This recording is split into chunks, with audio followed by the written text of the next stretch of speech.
ये volume 2 moles का है, तो इसका वॉल्यूम भी निकाल लो 2 × 22.4, ठीक है। और लास्ट में हमारे पास में क्या है, वॉल्यूम लेफ्ट ओवर चाहिए, तो डायरेक्टली वॉल्यूम माइनस वॉल्यूम कर लो, इससे आंसर आ जाएगा,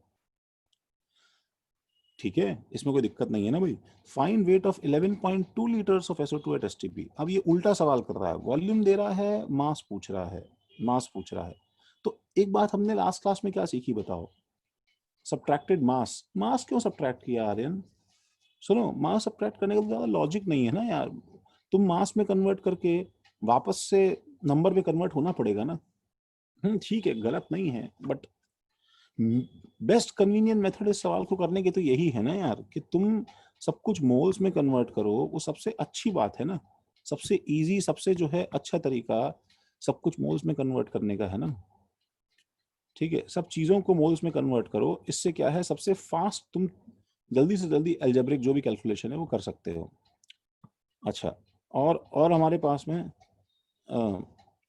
अच्छा, उसके बाद में weight of 11.2 litres O2 at STP। तो ये सब उसके बाद के सवाल तो कुछ है नहीं यार। 11.2 लीटर से हम लोग को क्या मिल जाता है बताओ, हम लोगों को 11.2 लीटर से नंबर मिल जाता है, ठीक है।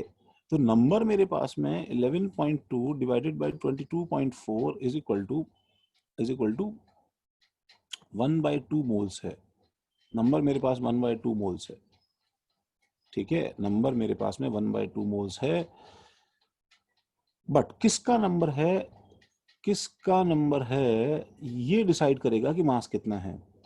तो भाई SO2 का नंबर है, तो उसका मास कुछ और निकल के आएगा, तो दिस विल बी 64 × 1/2, ठीक है। और SO3 का नंबर है, तो इसका मास कुछ और निकल के आएगा, इसका मास कुछ और निकल के आएगा, वो हो जाएगा 80 × 1/2, दैट इज इक्वल टू 40 ग्राम, ठीक है। और दिस इज इक्वल टू 32 ग्राम,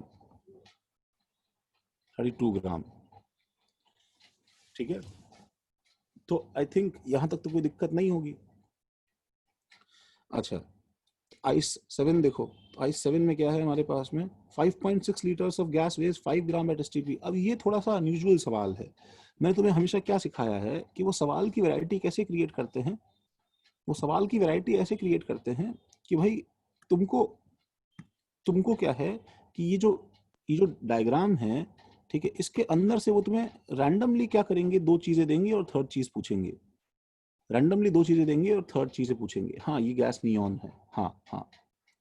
तो अ, तो भाई इसका मतलब ये है कि अभी मेरे पास में ये सवाल सबसे यूनिक है, बिकॉज इससे पहले ऐसा नहीं पूछा गया है कि उसने तुम्हें वॉल्यूम और मास दिया है और मोलर मास पूछा है, ये सबसे यूनिक है। तो अब तक क्या होता था, देखो पिछले सारे सवालों में मोलर मास सबका दिया रहता था, मोलर मास पता है, मोलर मास पता है, मोलर मास पता है, तो मोलर मास पूछा है। तो इसको भी करने का लॉजिक शायद तुम्हारा समझ में आया होगा तुम्हें कि 5.6 लीटर से सबने मोल्स निकाला होगा। तो 5.6 litres divide by 22.4 litres is equal to क्या हो जाएगा बताओ, 1/4 मोल्स हो जाएगा, 1/4 मोल्स हो जाएगा। अब मेरे पास एक यूनिटरी मेथड स्टार्ट हो गया है। 1/4 मोल्स का वेट 5 ग्राम है, तो मुझे वो पूछ रहा है कि आइडेंटिफाई द गैस, मतलब मुझे ये आइडेंटिफाई द गैस का मतलब मुझे 1 मोल का मास निकालना है। 1 मोल के मास के नंबर से मैं गेस कर सकता हूँ कि गैस क्या होगी। तो वो गैस जो है वो एक्चुअली 20 ग्राम्स है, यूनिटरी मेथड 20 ग्राम्स आ रही है, 20 ग्राम का मतलब ये गैस नियॉन है, हाँ नियॉन है। सर और भी आंसर्स हो सर? नहीं, नियॉन के अलावा और कोई गैस अभी मतलब अब है नहीं एक्चुअली ना। सर नियोन ही है। नहीं नहीं, सर और इसमें जैसे सुनो, जैसे अगर 44 आता, सुनो 44 आता तो क्या है कि तो उसके बहुत सारे आंसर्स हो सकते थे। सर मैंने लिखा D2O। D2O, D2O तो यार क्या है कि एक्चुअली गैस STP पे होती ही नहीं है ना, STP पे D2O गैस नहीं होती ना।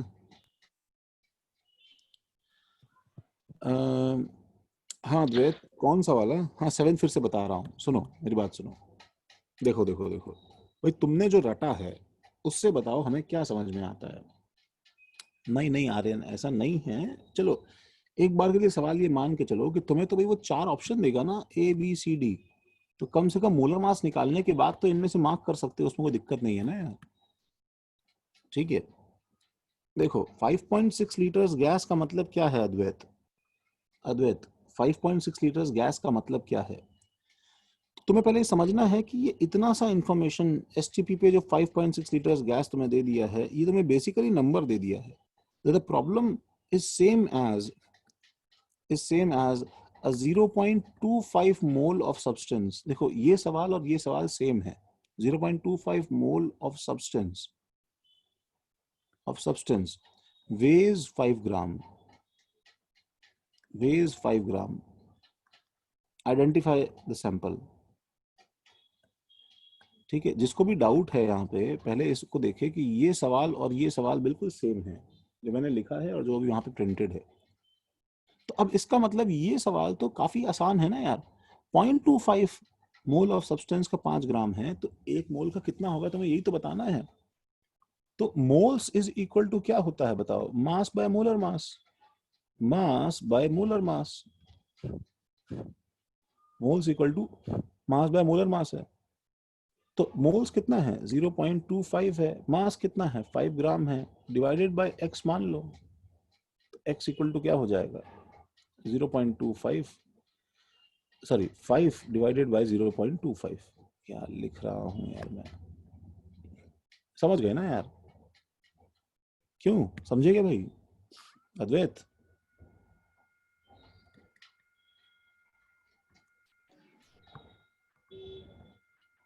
ऐसे कर लो 20 आ जाए। आइस 8 में क्या है? आई थिंक आइस 8 भी सबसे हुआ होगा। मिक्सचर ऑफ गैस अगर मेरे पास में है तो भी उससे फर्क नहीं पड़ता है, सिंस हमने लास्ट क्लास में सेंटेंस लिखा था, सिंस ये जो भी हमने किया है ये independent of nature of gas है, इसलिए 14 ग्राम नाइट्रोजन गैस में तुम्हें याद आना चाहिए कि नाइट्रोजन गैस N2 होता है और CO2 गैस तो लिखा ही हुआ है। तो this is 14 divide by 28 moles उसके हैं।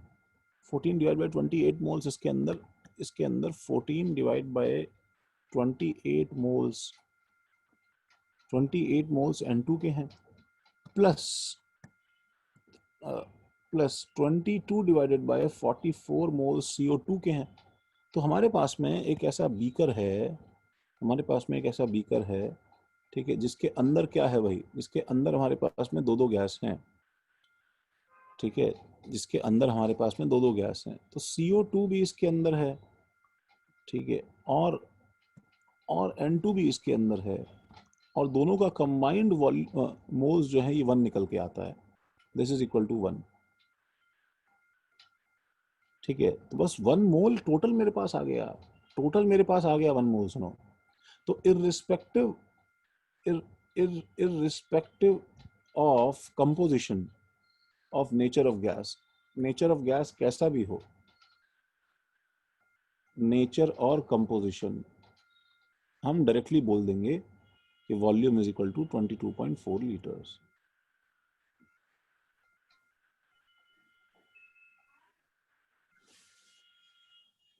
Volume 22.4 litres, molar volume 22.4 litres होता है।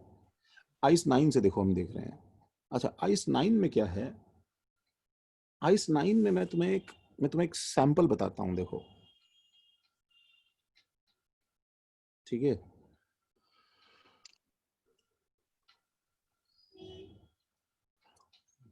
What I'm going to tell you is actually like a golden rule to solve problems, to solve tough problems. तो तो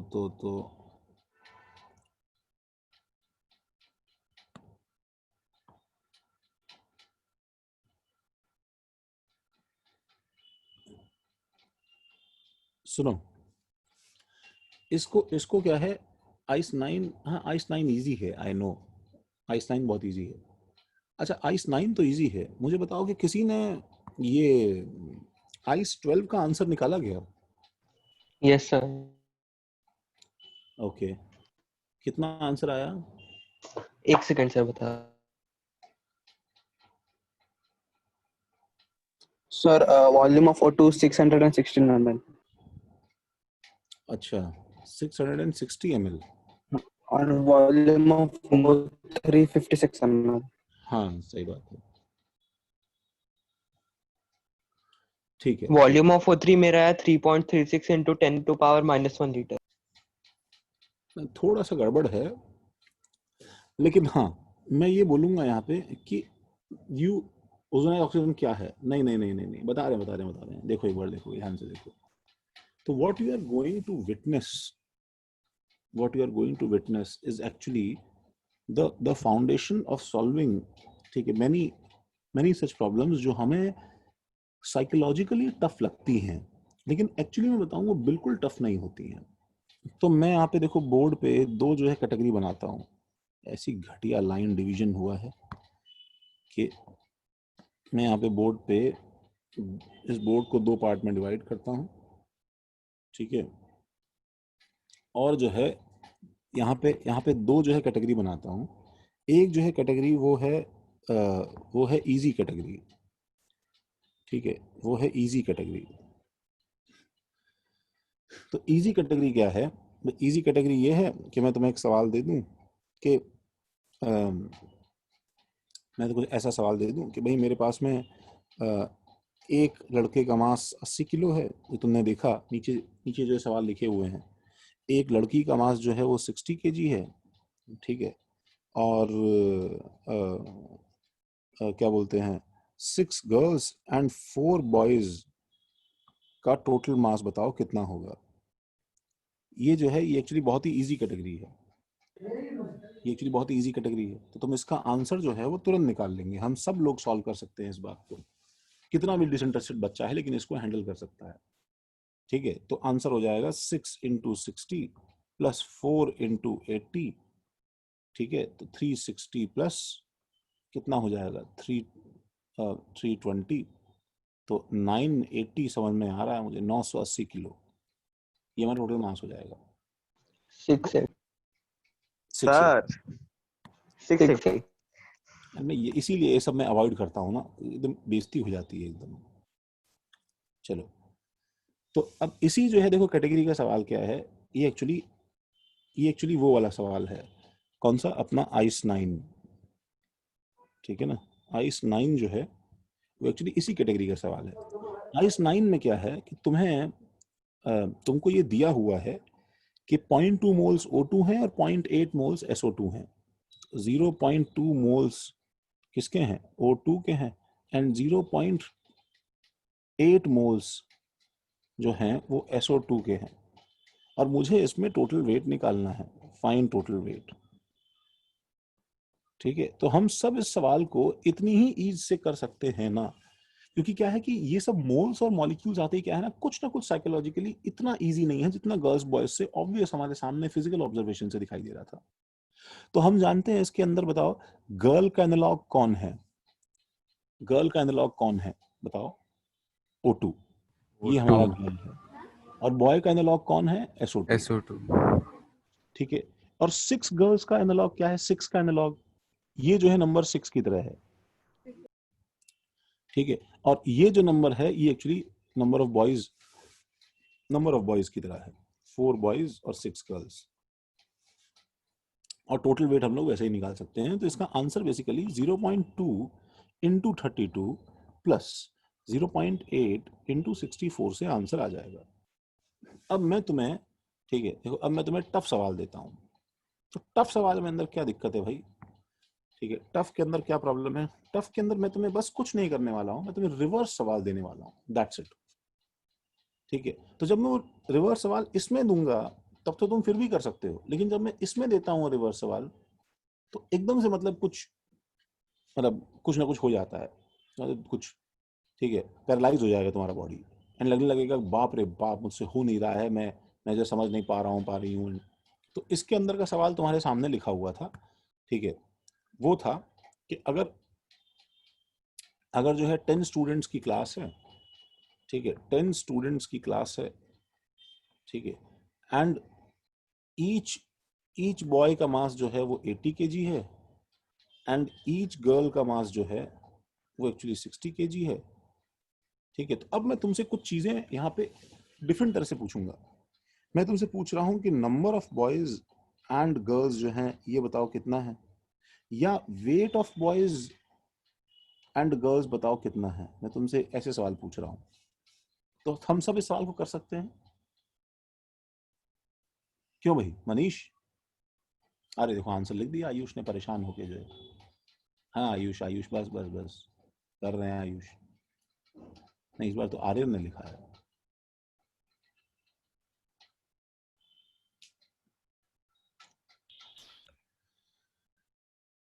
वेलकम राम।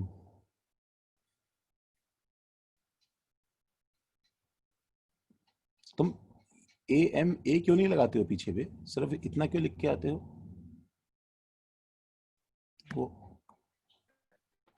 और वो अलग वो अलग है। है। अच्छा वो अलग है। मैं तो सिर्फ आज तक राम समझ रहा था। अच्छा सर हाँ, रामारोहन। अच्छा अच्छा अच्छा हमारो। तो मैं तुमसे क्या बोल रहा हूँ, सुनो गाइस, कि इसके अंदर क्या है कि अगर अगर मैं इसको थोड़ा सा ऐसे बताऊं कि ये सवाल जो है ना, ये पावर ऑफ अजम्पशन की साइकोलॉजी पे बना हुआ है। ये पावर ऑफ अजम्पशन की साइकोलॉजी पे बना हुआ है, ठीक है? तो पावर ऑफ अजम्पशन की साइकोलॉजी कैसे काम करती है, देखो मैं नेक्स्ट स्लाइड पे जा रहा हूँ एक बार, ठीक है? तो इस बात को समझो ऐसे कि पहले तो मैं एक है ना छोटा सा ग्राफ बनाता हूँ ऐसे ही एक्सप्लेन करने के लिए। तो इमेजिन करो एज इफ, देखो मैंने ये कुछ ग्राफ बनाया है। नीचे जो है ये actually number of boys and girls का एक्सिस है, और ऊपर वाई एक्सिस जो है ये एक्चुअली टोटल वेट का एक्सिस है, टोटल वेट का एक्सिस है, ठीक है? मान लो इस जो है चीज का लेंथ जो है ये एक्चुअली 10 है।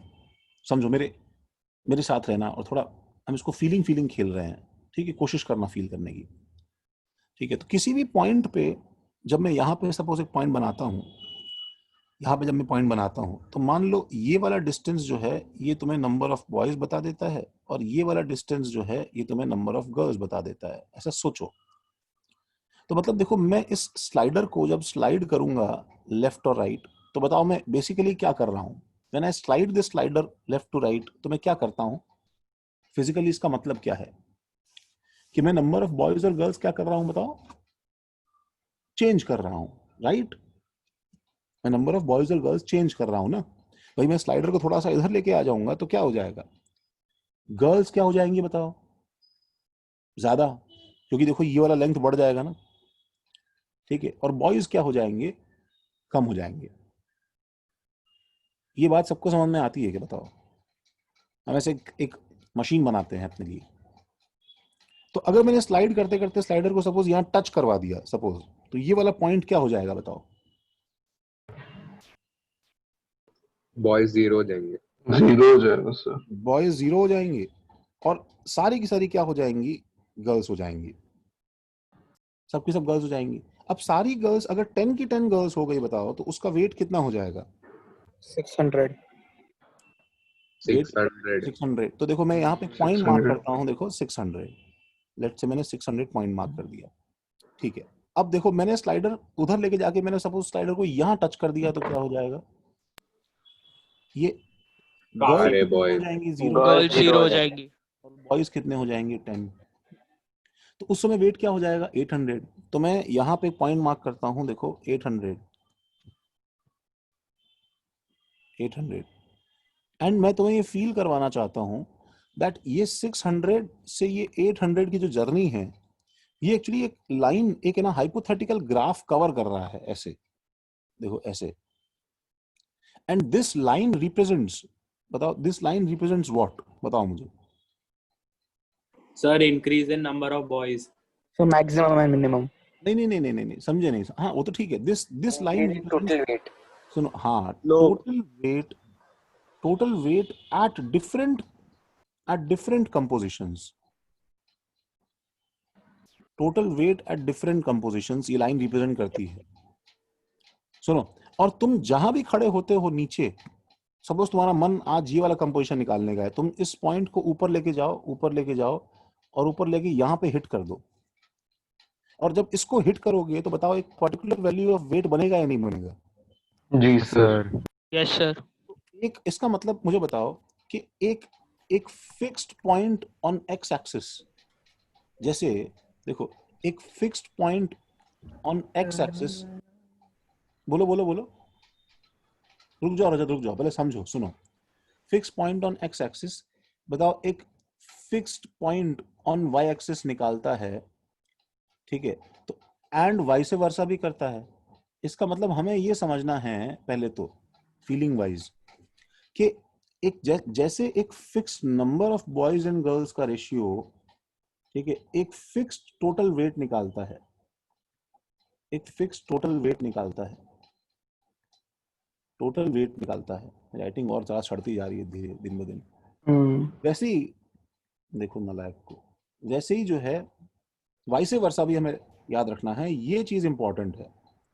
क्या इंपॉर्टेंट है बताओ? कि एक fixed total weight of class, ये क्या है, बात कॉम्प्रिहेंड करने में हमें थोड़ा सा टाइम लग सकता है, या शायद लोगों को पहले से फील होती हो या ना होती हो, देखो, लेकिन अब फील करो कि एक fix total weight of class में तुम्हें कुछ भी दूंगा, कोई भी एक तुम्हें फिक्स नंबर दूंगा, दैट विल रिजल्ट इन, देखो उल्टा ग्राफ ट्रेस करोगे कि मैंने तुम्हें टोटल वेट 600 से 800 के बीच में कोई भी एक पॉइंट दिया, सपोज कोई भी एक पॉइंट मैंने तुम्हें टोटल वेट का दिया, यहाँ पे देखो 750 780, तो वो लाइन इसको यहाँ हिट करेगा, बताओ।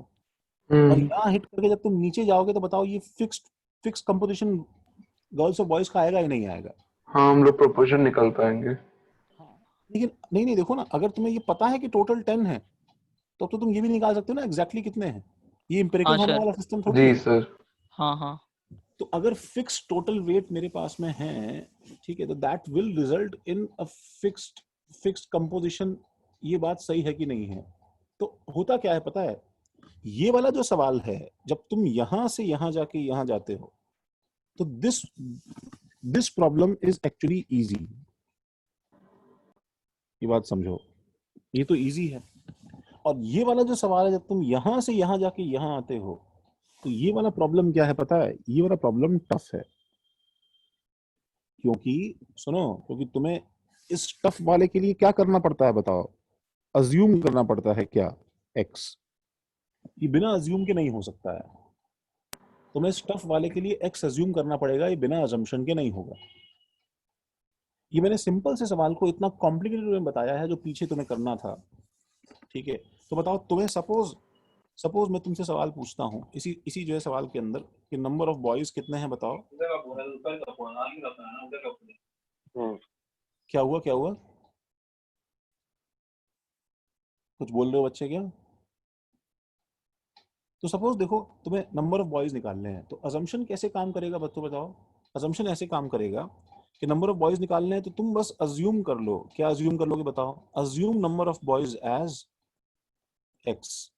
तो जब भी तुम ऐसे अज्यूम करते हो, किसी भी चीज को एक्स अज्यूम करते हो, सब मेरे साथ है ना? सबको समझ में आ रहा है भाई?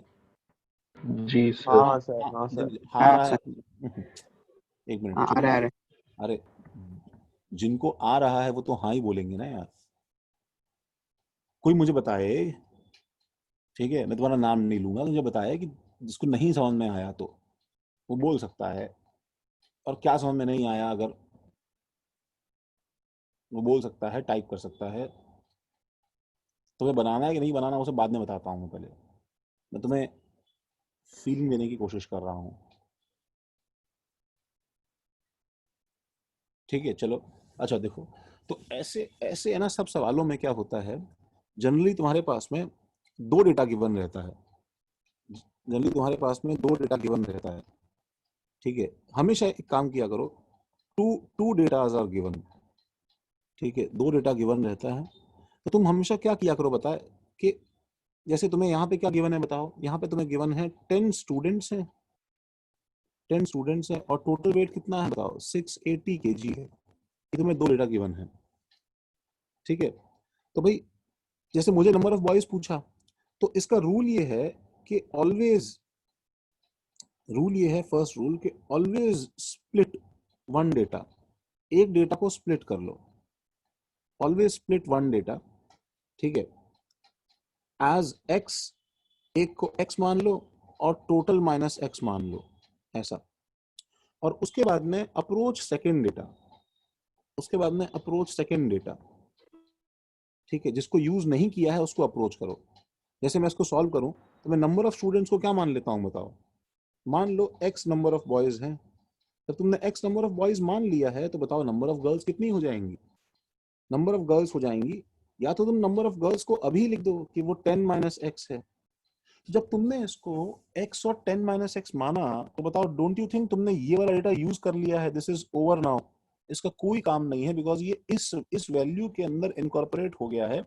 हर बार जब तुम इन दोनों का सम करोगे तो इसका नंबर 10 आ जाएगा। बस तुम्हें क्या यूज करने की जरूरत है? 680 kg जो है, ठीक है, दिस इज स्टिल अनयूज्ड, इसको तुमने यूज नहीं किया है। तो अब ये जो है ये एक्चुअली सेकंड डेटा है, तो इसको बताओ कैसे अप्रोच करोगे?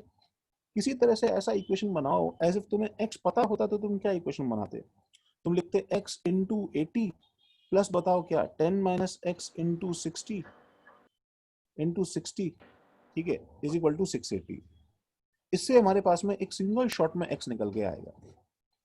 तो इसी तरह का सवाल देखो मैं तुम्हें ऐसे देता हूं, जो हमारा लास्ट प्रॉब्लम था इसका, ठीक है, जो हमारा लास्ट प्रॉब्लम था, ठीक है, वो था 672 ml ऑफ ओजोनाइज्ड ऑक्सीजन और उसका वेट 1 ग्राम, सपोज ऐसा कुछ है, ठीक है। तो लास्ट प्रॉब्लम देखो ऐसा हो जाएगा कि अगर मैं तुम्हें ये दूं कि 672 ml ऑफ ओजोनाइज्ड ऑक्सीजन है, ओजोनाइज्ड ऑक्सीजन है, ठीक है। अब ओजोनाइज्ड ऑक्सीजन क्या होता है? पहली बात तो ओजोनाइज्ड ऑक्सीजन क्या होता है, वो एक्चुअली तुम लिख लो वहां पे ऑक्सीजन, ये एक्चुअली क्या है कि O3 प्लस O2 का मिक्सचर होता है, मिक्सचर ऑफ अननोन कंपोजिशन, इसका कंपोजिशन पता नहीं है हमें, ठीक है। तो 672 ml ऑफ ओजोनाइज्ड ऑक्सीजन है, O3 प्लस O2 मिक्सचर, ठीक है, वेज 1 ग्राम, वेज 1 ग्राम, ठीक है। अब वो तुम्हें कुछ फाइंड करने को बोल देगा, हम लोग उसको फाइंड करने के लिए रेडी हैं, ठीक है, हम उसको फाइंड करने के लिए रेडी हैं। तो अब बात समझो मेरी पहले तो, कि ये 672 ml O3, O2 और 1 ग्राम, इसके एनालॉगस सब चीजें प्रीवियस प्रॉब्लम में कुछ थी। तो मुझे बताओ यहाँ पे गर्ल्स क्या है? What is the equivalent of 60 kg of girls? 60 kg of a girl, इसका इक्विवेलेंट बताओ इस सवाल में क्या है? O2 O2 इसका इक्विवेलेंट क्या है? वो है 32 ग्राम, ठीक है। क्या है बताओ? मोलर मास है किसका? O2 का, ठीक है। 80 kg बॉय का इक्विवेलेंट क्या है भाई? तो 80 kg बॉय का इक्विवेलेंट है कि 48 ग्राम मोलर मास है किसका बताओ? O3 का, ठीक है। और बताओ मुझे 680 kg का इक्विवेलेंट क्या है बताओ? 680 kg का इक्विवेलेंट क्या है? 672 ml. नहीं, 1 ग्राम 1 ग्राम क्योंकि एक बात ध्यान रखो, सुनो सुनो सुनो सुनो, ऐसे बताओ 672 ml से क्या इंफॉर्मेशन निकलती है बताओ? सिर्फ एक ही इंफॉर्मेशन निकलती है इससे, क्या बताओ? Number of moles Number of देखो हम लोगों ने बार बार बोला है ना कि ये जो वॉल्यूम है, ठीक है, ये सिर्फ किस पे डिपेंडेंट है बच्चों? नंबर पे ना, नंबर पे। तो देखो ना ये सवाल और टफ क्यों दिखाई देता है पता है? क्योंकि मैं तुम्हें यहाँ पे अगर नंबर दे देता तो फिर भी क्या है, 4 लोग और ये सवाल कर लेते, 4 लोग और ये सवाल कर लेते। लेकिन मैंने वो नंबर की इंफॉर्मेशन भी क्या कर दी, हाइड करके मास में कन्वर्ट कर दी, सॉरी वॉल्यूम में छिपा दी। वॉल्यूम में छिपाते ही इस इंफॉर्मेशन को तो सबके मुंह से झाग निकल गया। अब तो भाई मतलब इम्पॉसिबल है करना, मतलब ये, ठीक है। तो what I am trying to tell you is कि जैसे तुम 672 ml से एक क्लियर नंबर निकाल सकते हो, और वो नंबर आने के बाद में, वो नंबर एक फिक्स नंबर आने के बाद में, ये सवाल और ये गर्ल्स और बॉयज का सवाल बिल्कुल डिफरेंट नहीं है। लेकिन फिर भी साइकोलॉजिकली हम लोग उस सवाल को इजीली करते हैं। इस सवाल में हम लोग जो है वो बहुत ज्यादा लेस कॉन्फिडेंट वे में अप्रोच करते हैं। तो वो मैं तुम्हें कॉन्फिडेंस देने की कोशिश कर रहा हूँ। तो 680 kg के इक्विवेलेंट क्या है बताओ? यहाँ पे 1 ग्राम ऑफ क्या है बताओ? सैंपल है, 1 ग्राम ऑफ सैंपल है, ठीक है। और 10 स्टूडेंट्स के इक्विवेलेंट क्या है बताओ? यहाँ पे इंफॉर्मेशन 672 ml है। ये हमारे पास में सवाल के सारे डेटा का इक्विवेलेंट चार्ट है, ठीक है। अब बताओ मुझसे क्या पूछा है लास्ट में? Calculate the volume of ozone in ozonised oxygen number हाँ, नंबर पूछा है। सुनो, एक तो मैंने तुम्हें बहुत बार रिपीट किया है कि जो इन क्लास एग्जांपल्स के लैंग्वेज है वो तुम कॉपी में नोट करोगे। तुम्हारे नोट्स खराब हो गए तो तुम रिवाइज नहीं कर पाओगे बाद में कभी। ठीक है, तो यहाँ पे वो तुमसे वॉल्यूम पूछ रहा है, तो वॉल्यूम के लिए तुम्हें पहले क्या निकालना पड़ेगा बताओ बच्चों?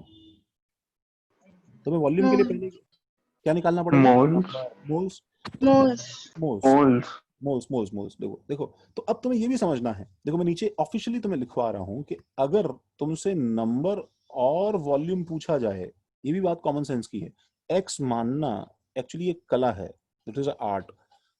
वो बुलशिट वे में एक्स नहीं मानना चाहिए हमें, वैसे तो कुछ भी करोगे तुम आंसर आ जाएगा पता है, लेकिन अगर तुमसे नंबर और वॉल्यूम इज आस्क्ड, वो अगर पूछा है नंबर और वॉल्यूम, तो तुम्हारा जो फर्स्ट डेटा स्प्लिट होगा, फर्स्ट डेटा स्प्लिट जो होगा वो बताओ ऑब्वियसली क्या होगा? फर्स्ट डेटा स्प्लिट किसका होगा बताओ? नंबर का होगा।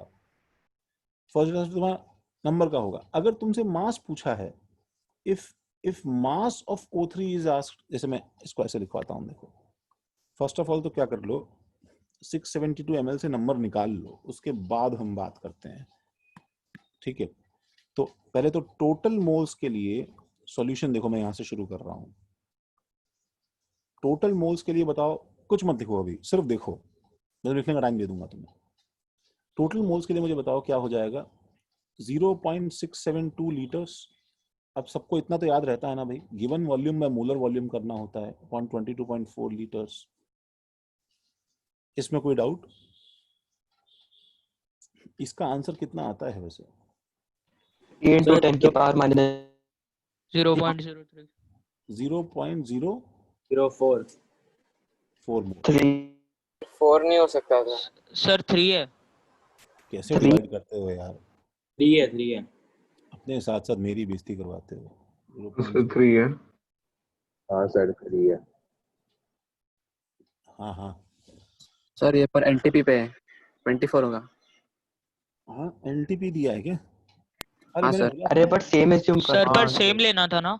ना। हाँ हाँ यार, हाँ मैंने तो बोला था ना, एनटीपी एसटीपी यार हम गलत ले लेके सेम कर देते हैं उसे यार, मैं बोला था ना सेम कर देते हैं।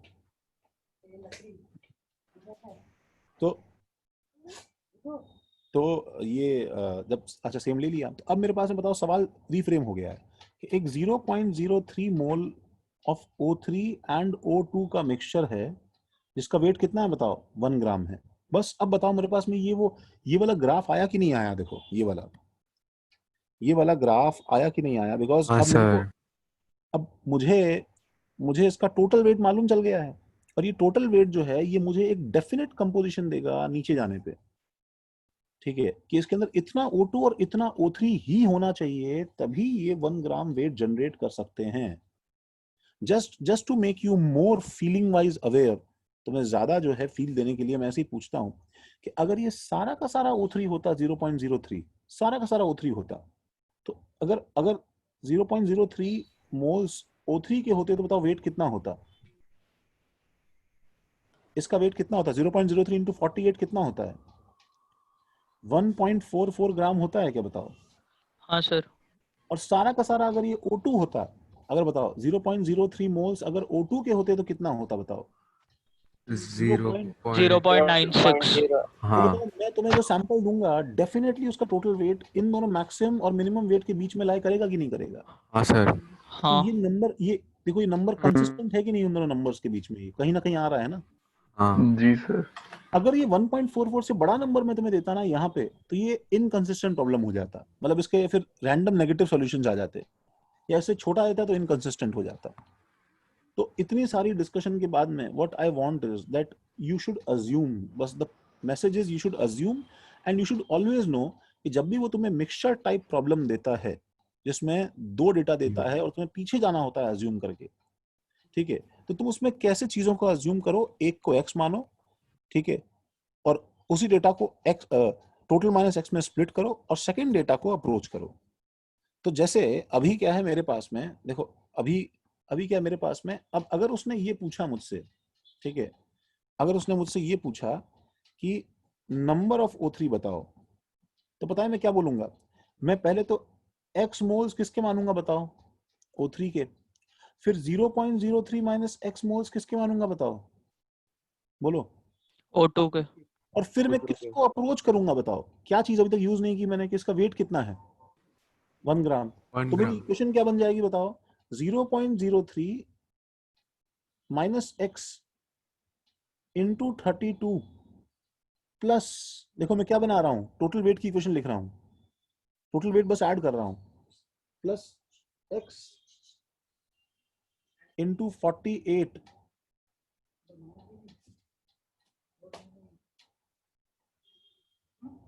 Plus X into 48 is equal to 1। अच्छा, और अगर मैं तुमसे ये पूछता, बताओ कि मास ऑफ O3 बताओ, तो बताओ कैसे करते सवाल को? तो पता है तुम क्या स्प्लिट करते, पता है? तुम मानते हैं कि x ग्राम ऑफ क्या है बताओ,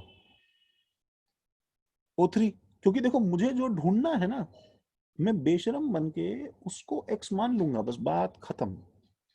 अब मैंने जब वेट पे अपना x का लोड डाला है तो फिर स्प्लिट भी वेट ही होगा। तो अब बताओ दूसरी चीज क्या बन जाएगी, 1 माइनस एक्स ग्राम क्या हो जाएगा बताओ, O2। तुम चाहो तो फर्स्ट मेथड से भी आंसर निकाल सकते हो, लेकिन मैं कह रहा हूं कि ये थोड़ा ज्यादा कन्वीनियंट है, बिकॉज सॉल्व करने से डायरेक्टली तुम्हारे पास x क्या निकल के आएगा, मास निकल के आ जाएगा।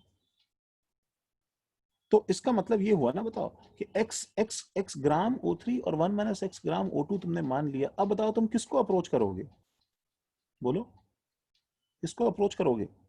0.03 मोल्स को, जिसको तुमने अभी तक यूज नहीं किया है। तो अब इक्वेशन कैसे बनाओगे बताओ, मास से नंबर में कैसे जाया जाता है? सर तो x ग्राम अपॉन जो भी O3 का वो 40 रहेगा 48 इंटू प्लस हाँ plus 1 minus X by 1 minus 32 X upon 32 32 is equal to 0.03। 0.03। एक इक्वेशन एक वेरिएबल है कि नहीं? हाँ तो मैंने सर। तुम्हें हमेशा क्या बोला है कि जब भी तुम x मानते हो ना, तो ऐसा बिहेव किया करो एज इफ तुम्हें x पता है, तो तुम जो करते इक्वेशन बनाते, वैसी इक्वेशन तुम्हें यहाँ पे एक्चुअली बनानी है, वैसी इक्वेशन तुम्हें यहाँ बनानी है। ये और ये इक्वेशन दोनों जो हैं, ये एक्चुअली अलग अलग डेटा जो पूछा जाता है उसके लिए अलग अलग तरह से उस प्रॉब्लम को अप्रोच किया हुआ एक समान है, ठीक है? तो I want you to feel this. ये बताओ समझ में आया क्या? इसको सॉल्व करने से आंसर आ जाएगा। आ गया सर। अच्छा, किसी को नहीं आया है तो प्लीज बोले। रजत सर समझा ना, समझा सर। समझा? 29 minutes remaining. There is a problem. मैं जहाँ पे हूँ वहाँ पे बोर्ड नहीं है अभी, अनफॉर्चुनेटली, और मेरे लैपटॉप का चार्जर नहीं है, और मेरे पास सिर्फ 29 मिनट है जो इसकी बैटरी पे दिखा रहा है। सर ये स्टोरी स्टोरी क्या? स्टोरी सुना दो सर उसमें। मैं भूल गया हूँ कौन कौन सी हाँ स्टोरी जो है सुनाई है, कौन आप कौन सी नहीं सुनाई आज है। सुनाओगे, आप कल की क्लास में बोला था। सर आप स्टार्ट करो, हम बता देंगे। अच्छा ठीक है, रुको बताते हैं। तुम पहले इसको कॉपी कर लो यार। तुम्हें इस स्लाइड में कुछ कॉपी करना है क्या? हाँ भाई, सर हो गया। हो गया, ठीक है। आई नो थोड़ा सा हाँ लेम सर। है इतना सब कॉपी करना, ठीक है, बट मैं तुम्हें बोलूंगा कि मैं कहाँ हूँ। मैं एक्चुअली स्नीक आउट कर गया हूँ अपने घर से बाहर, किसी और के दूसरे अपने रिलेटिव के घर पे बोर होके। तो मैं तुम्हें बोल रहा हूँ कि इतना तो कम से कम लिख ही लेना कि जब भी तुम्हें मिक्सचर टाइप सवाल लिए जाते हैं, for all mixture type problems, for all mixture type problems. नहीं, मैं कमोठे में रहता हूँ, पनवेल के पास। कोई रहता है कमोठे में क्या? कोई है क्या भाई? एक्चुअली तुम्हारे बैच में नहीं होगा ना, पनवेल का बैच सेपरेट है, वहां पे होंगे सर। सर मेरा फ्रेंड रहता है। अच्छा, ऋषिक विश्वजोत। अच्छा, कृष पनवेल में रहते हो? ओके। सर तो आप हर दिन खाकर आते हैं। हाँ हाँ, मैं हर दिन खारगर और सीवुड जाना पड़ता है ना मेरे को। हाँ, तो मेरी बात सुनो, चलो। For all mixture type problems ये ध्यान रखना, ठीक है? 2 डेटाज आर गिवन, बाकी तो कुछ नोट करो ना करो, ठीक है? 2 datas are given,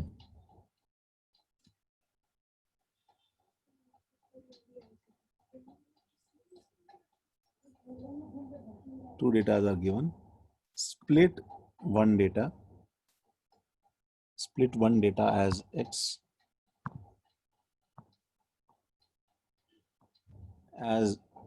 x or total minus x and y, ठीक है, and approach another data,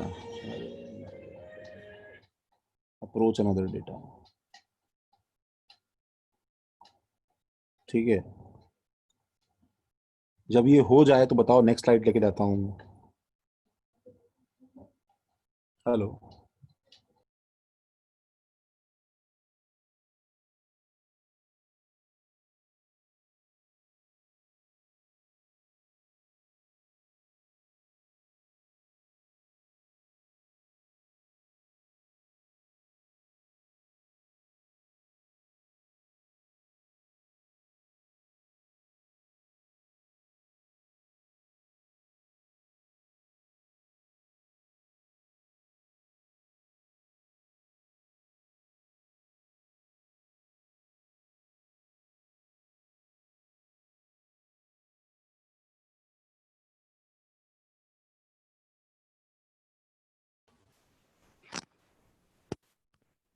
hello.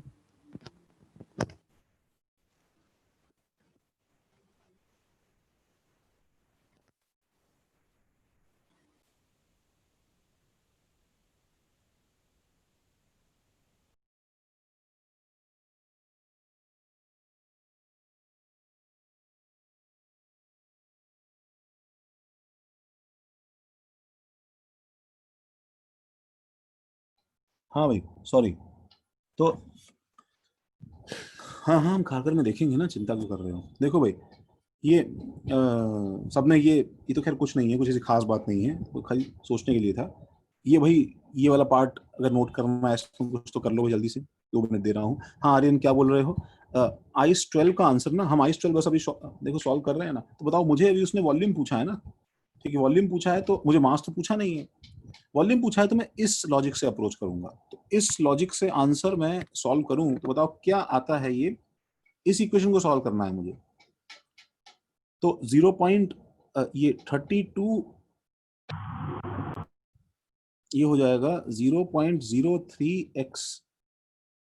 हाँ, answer is 56 ml, 0.056 litres. Arpit, 56 ml है। तो हाँ सॉरी सर, वो गलती से ml के जगह लीटर। हाँ, प्लस 16, क्या लिख रहा हूं ना, एकदम ऐसे लगता है जैसे 0.96 minus 32x plus 48x is equal to 1. 0.96 minus 16, sorry, plus 16x equal to 1. तो x equal to, कुछ तो मैंने फिर कचरा किया है क्या? नहीं, सही है। x equal to क्या हो जाएगा? 0.04/16। हाँ, x equal to हो जाएगा 0.04 divided by 16, that is equal to 0.002, 5 होगा ना, 25।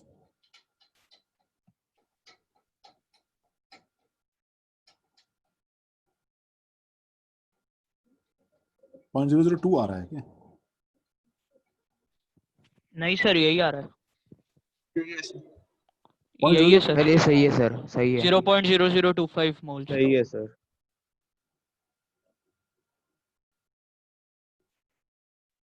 सबने लिखा? मैं नेक्स्ट पेज पे जाऊं क्या भाई?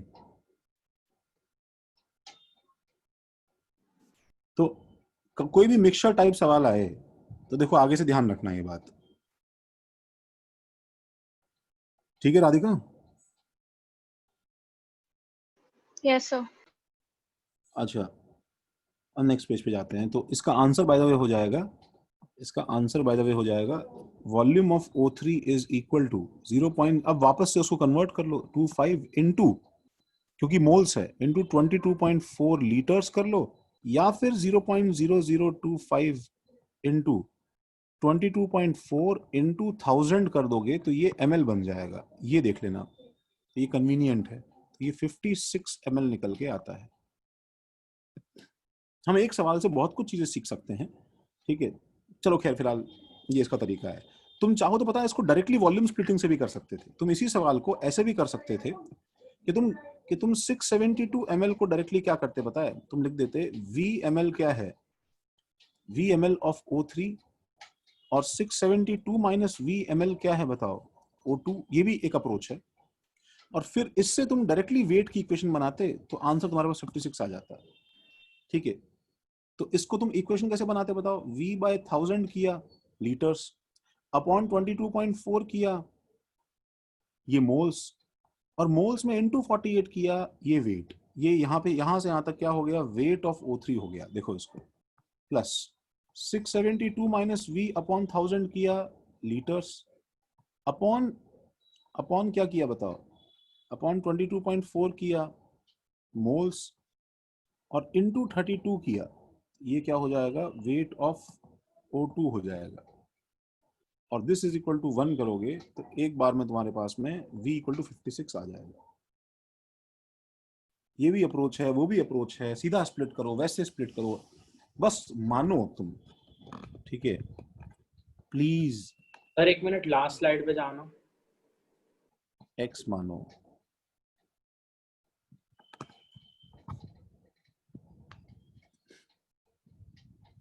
हाँ बताता हूँ।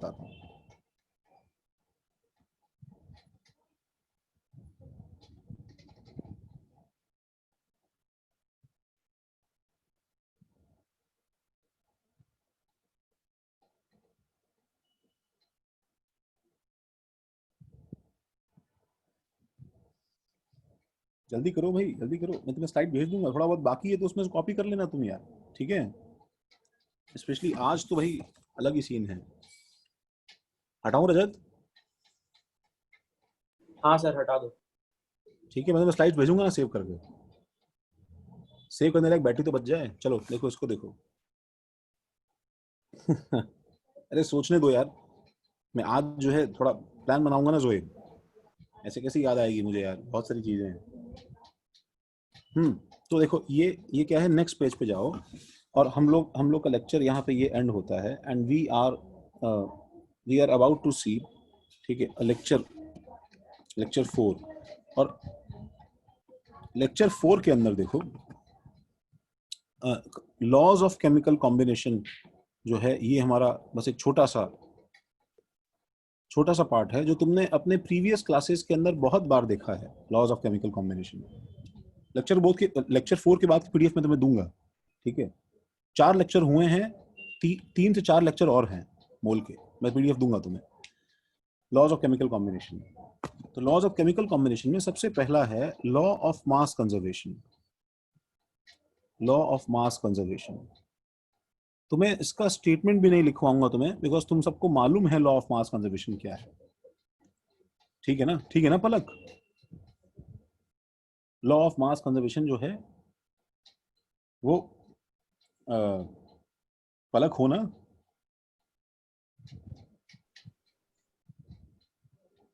ओके ठीक है, शायद गायब है। चलो, तो लॉ ऑफ मास कंजर्वेशन का मतलब ये है ना, बताओ कि H2 और O2 कंबाइन करके सपोज अगर H2O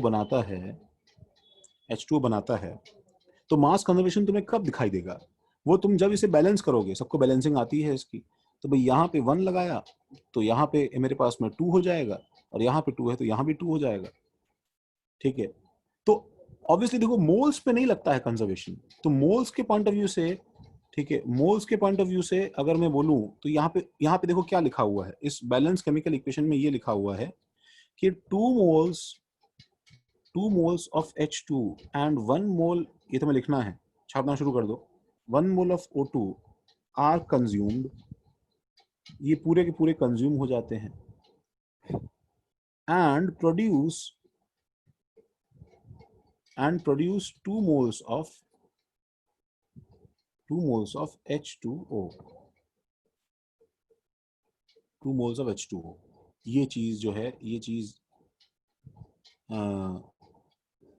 ये चीज ऐसे बोल, अब देखो इसके अंदर कहीं तुम्हें कंजर्वेशन दिखाई दे रहा है, तो कोई ऐसा बच्चा बोल सकता है कि सर ऐसे कैसे हो गया सर, ये 2 और 1 मिले आपस में और वापस जो है वो 2 ही प्रोड्यूस हुआ, ये तो कुछ ऐसा कंजर्वेशन लग नहीं रहा है। तो एक बात ध्यान रखना, ठीक है, number of moles number of moles, ठीक है, मे नॉट लुक कंजर्व्ड। ऐसा हो सकता है कि तुम्हें मोल्स कंजर्व ना दिखाई दें, may not look conserve. Masses के फॉर्म में अगर करोगे तो बताओ इस 2 मोल्स का मास कितना है? 2 into 1 that is equal to 2 gram. इसके 1 मोल का मास कितना है बताओ? 1 into 32 that is equal to 32 gram. 32 gram 1 mole का मास जो है वो 32 ग्राम। ठीक है, तो ये दोनों जो है ये पूरी तरह वैनिश हो गया, 0 हो गया। और जब ये 0 हो गया, सुनो, तब ये तो इसके 2 मोल्स बने। देखो पहले ये 0 था, ऐसे लिखना, देखो एक लाइन पे समझना इस बात को। जब ये 2 ग्राम और ये 32 ग्राम था तो ये 0 था, उस समय नहीं बना था ये। ठीक है, उस समय नहीं बना था ये। H का 4 आना चाहिए, H का 4 आना चाहिए। I am sorry guys. हाँ हाँ हाँ हाँ, मैं चेक कर रहा था तुम लोगों को। 2 into 2 4। ठीक है, तो 1 into 32 ग्राम्स। और जब ये दोनों 0 हो जाएंगे तो फिर ये पैदा होगा। तो इसके कितने मोल्स बताओ? 2 into 18 that is equal to 36 gram. 36 gram. ये लॉ ऑफ मास कंजर्वेशन है कि 4 + 32 इज इक्वल टू 36। ये छाप लो जल्दी से।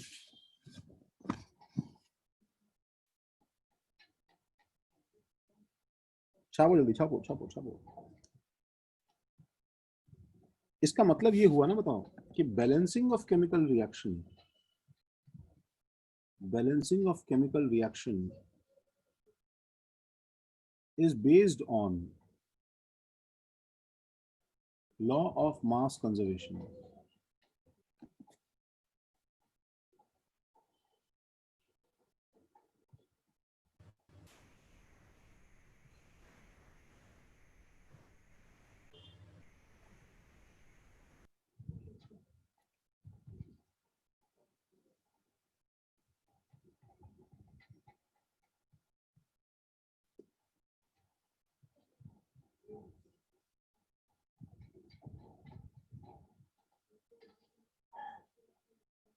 देखा?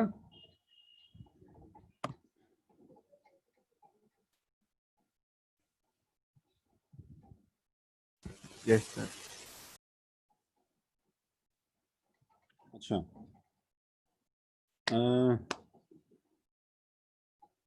Law of constant proportion.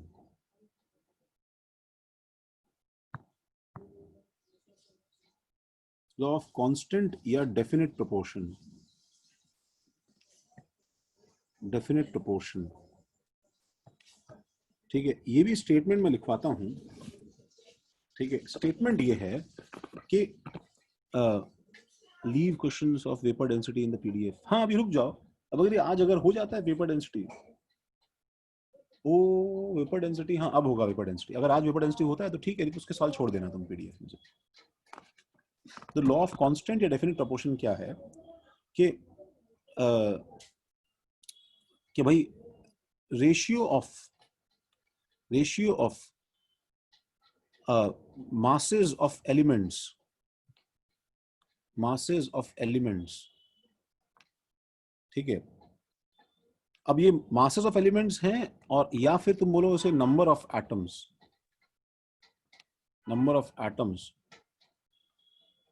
ठीक है। to form a compound,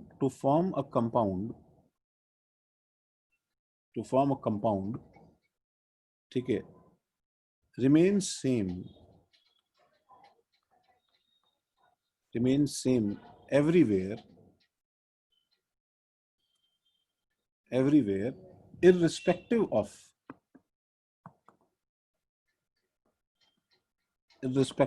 छापते जाना भाई। फिर बता रहा हूं तुम्हें कि तुम्हारे नोट्स मुझे ढंग से नहीं मिले, ठीक है, तो वही मारूंगा तुम्हें पकड़ के।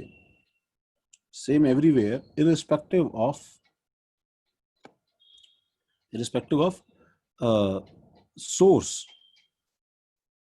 सोर्स ऑफ कंपाउंड, कहां से तुमने कंपाउंड निकाला है, और मेथड ऑफ प्रिपरेशन,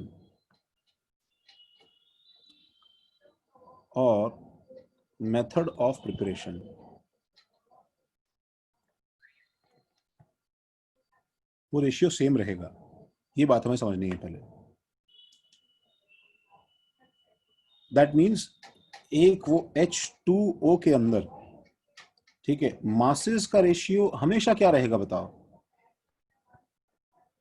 मासेस का रेशियो हमेशा क्या रहेगा बताओ?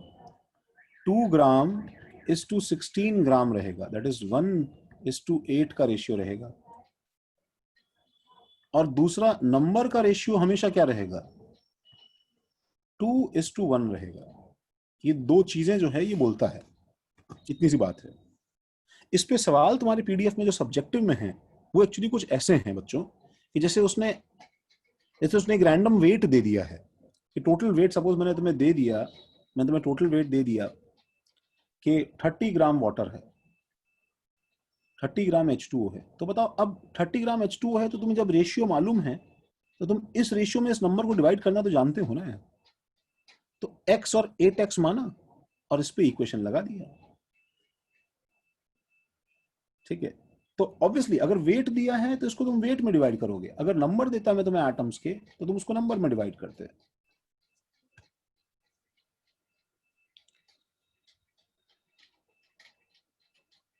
लिखा क्या भाई? सर इसमें आइसोटोप्स का कोई रोल होता है? एक्चुअली प्रॉब्लम क्या है पता है? देखो, अगर मैं H2O की जगह D2O लेके आता हूं, ठीक है, तो what is the issue? Suppose मैं D2O लेके जाता हूं, तो D2O के लिए क्या है कि तुम बोल सकते हो कि ये रेशियो जो है ये अभी भी 2:1 है, अच्छी बात है। लेकिन अब वेट्स का रेशियो देखोगे तो बताओ वो वेट का रेशियो चेंज हुआ कि नहीं हुआ? क्योंकि अब वो चीज जो है एक्चुअली 4:16 निकल के आ रही है, दैट इज 1/4 बन गई है। तो ये चीज होल्ड नहीं कर रही है। तो जब पहली बार जब लॉ ऑफ ये कांस्टेंट प्रोपोर्शन देखा गया था तो उस समय हमें क्या है, डाल्टन वगैरह के टाइम पे हमें फॉर्मूला थोड़ी पता था 2 और 1, हमें ये 2 और 1 नंबर थोड़ी पता थे। हमने उस समय रेशियो सिर्फ किसके रिस्पेक्ट में देखा था बताओ? सिर्फ मास के रिस्पेक्ट में देखा था पहली बार। तो मास के रिस्पेक्ट में क्या है कि अगर तुम दूसरा आइसोटोप का फॉर्मूला बनाओगे D2O तो ये रेशियो होल्ड नहीं करेगा। तो आइसोटोप्स के लिए लॉ ऑफ कांस्टेंट प्रोपोर्शन हम बोलते हैं होल्ड नहीं करता है। लेकिन आज हम जानते हैं, क्योंकि तुम समझो फॉर्मूला तो इन सब लॉज के डिस्कवर होने के बाद में निकला है ना। डाल्टन ने अपनी थ्योरी कि एटम इंडिविजिबल होता है, ये पहले ये लॉज निकले हैं, उसके बाद वो थ्योरी दी है। तो एटम इंडिविजिबल होता है तो there is something called 1 atom of H, जिसके 2 एटम्स हैं और O का 1 एटम है। ये सेंस जो है लिखने का तरीका, ठीक है, लिखने का तरीका जो है ये तो एक्चुअली बाद में समझ में आया है ना। मेरी बात समझ रहे हो कि मैं क्या बोल रहा हूं? कि आइसोटोप के ऊपर अगर दो डिफरेंट आइसोटोप के कंपाउंड्स हैं तो उस पे टेक्निकली स्पीकिंग हम ऐसा बोल देते हैं कि law of constant proportion hold नहीं कर रहा है, बिकॉज वेट का रेशियो सेम नहीं है।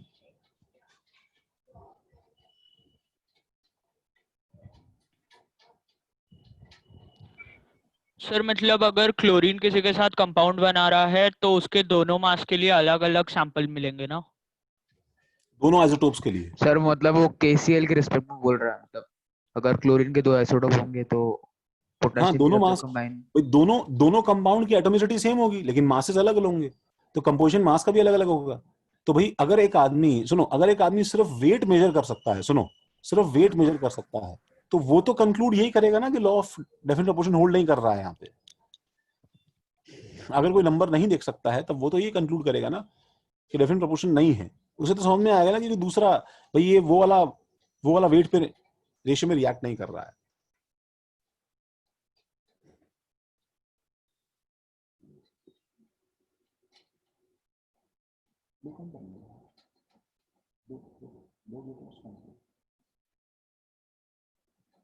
समझा क्या भाई? बोलो बोलो बोलो। हाँ सर सर समझा। अच्छा तो देखो, next is law of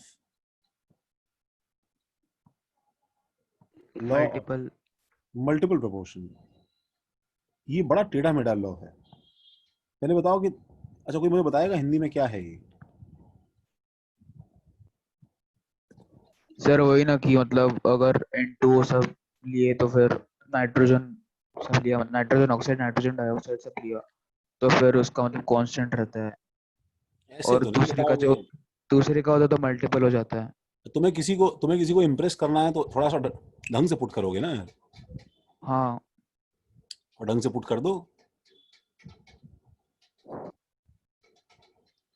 previous slide, जल्दी लिखो जल्दी लिखो जल्दी लिखो।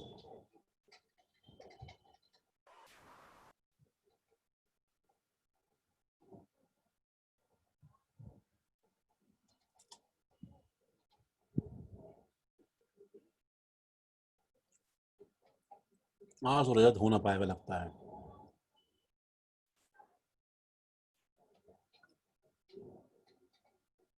हाँ भाई, अरे पलक आई नहीं अभी तक, पलक नहीं हो तुम? सर NO2 और NO3 लिया तो फिर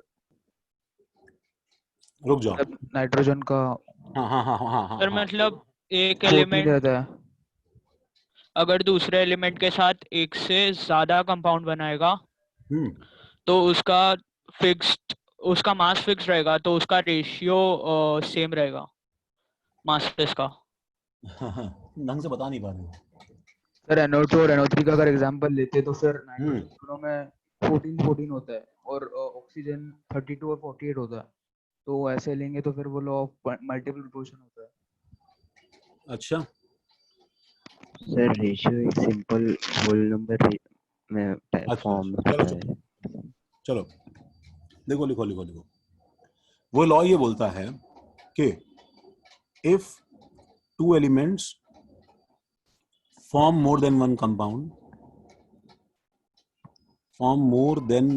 compound, ठीक है, then keeping any same mass of one element, keeping same mass of any one element for all compounds,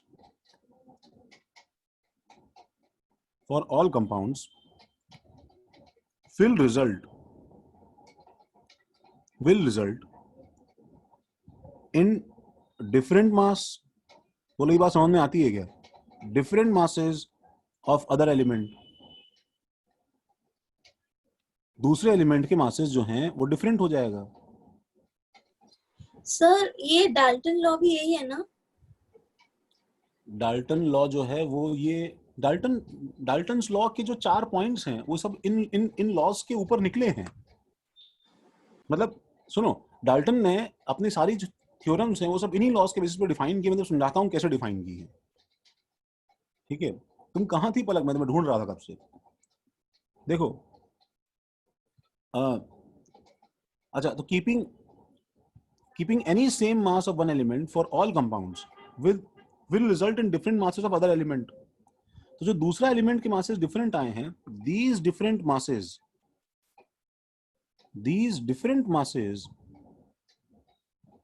are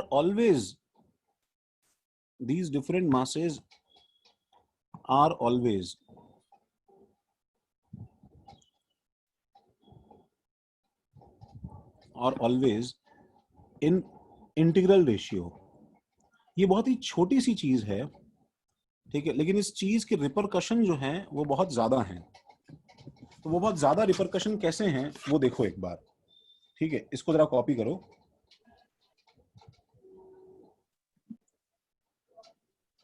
और देखो।